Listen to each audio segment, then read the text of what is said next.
Hey there everyone, it's GG Sober Sun. Hopefully it's not too windy, that you can hear me just fine. Doing some catch up. I'm gonna do a couple days in a row out here. I was traveling over the weekend, so here is June 18th.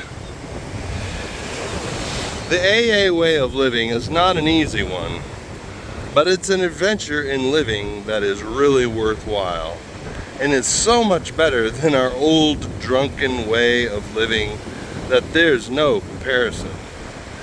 Our lives without AA would be worth nothing. With AA, we have a chance to live reasonably good lives. It's worth the battle, no matter how tough the going is from day to day. Isn't it worth the battle? Yeah, anything worthwhile is worth fighting for. You know, when I was drinking, I was just, the only thing I really fought for was my own comfort and my own ability to numb out, my own opportunity to numb out, or, you know, have a good time, party time. You know, I just wanted to have a good time. That's all I want to do. I just want to have a good time. And you know, like the old Cyndi Lauper song, girls just want to have fun. Well, fellas did too.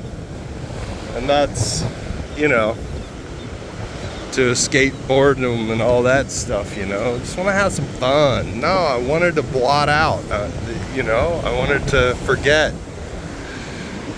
And there's no purpose in that living. It's just so in your face. You know, just in that respect, AA turns that living for the moment on a positive end. You know, if we learn to, in sobriety, live in the moment, it's the most spiritual place we can be. But at the same time, planning is a present tense activity. You know, and if we're aiming up rather than constantly aiming at our next buzz, right, we get to have a purpose in life and a more fulfilling life, more abundant life, a richer life. So, yeah, it's worth it. Meditation for the day. The spiritual life has two parts. One is the life apart, the life of prayer and quiet communion with God. You spend this part of your life apart with God. Every day, your mind can be set in the right direction so that your thoughts will be of the right kind. The other is the life impart. I am part. Imparting to others what you have learned from your own meditative experience. The victories you have won over yourself through the help of God can be shared with others. You can help them by imparting to them some of the victory and security that you have gained in your life apart with God. I added the with God, but that's what it means.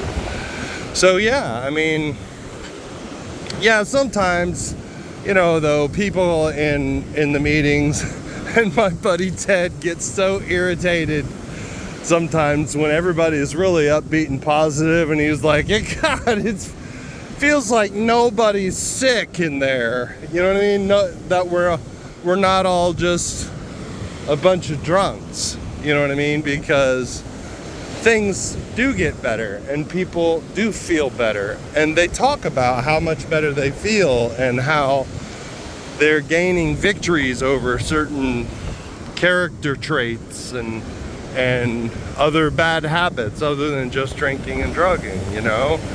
And and they're full of joy.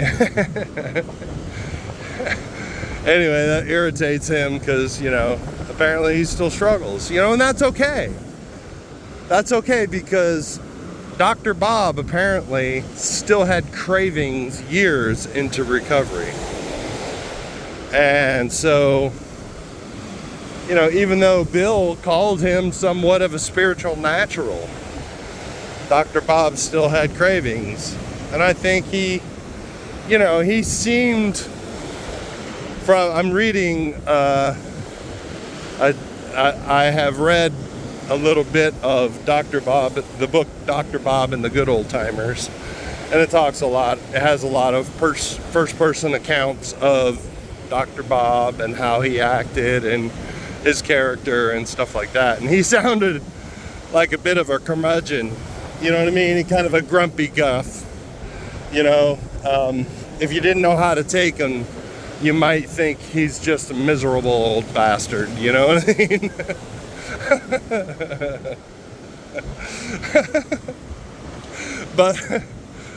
But really, you could tell that the underlying was a sense of, deep sense of humility and maybe some shame. And so he, that's kind of how he came across, and a bit snappy, and he liked using colloquial terms of the time. He sounded like a hip cat kind of thing. But anyway, that is, yes, time apart and impart to others. Imparting to others should be done in all humility, and not acting like we've got it all together. And I think those times apart with the God of our understanding will help us in meditative. I think it mentioned meditation. Meditative experience. And those meditative experiences should keep us humble in where we need to be. I'm finding something on the beach here that I want to keep. Anyway. All right.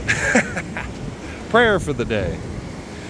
I pray that I may grow strong from my times apart with God.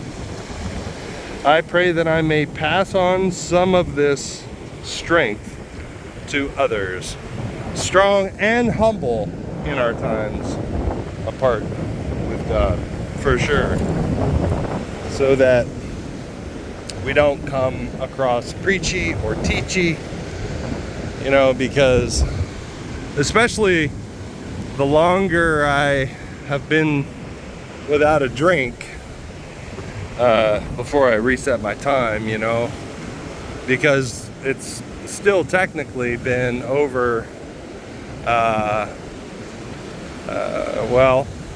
this month was 31 years for me since I've had a drink, but I reset my time because of pot and a couple of months of smoking pot. And anyway, but that was making me a little nervous because, I don't know, I felt like I had to act a certain way with that much sobriety. And so, and that probably dictated a little bit of my decision and reset my time, because that made me uncomfortable. But it's still, I can have a tendency to try to teach rather than share and speak the language of the heart, which is in all humility. So anyway, hope that helps, folks. I love you. Look up, aim up, rise up.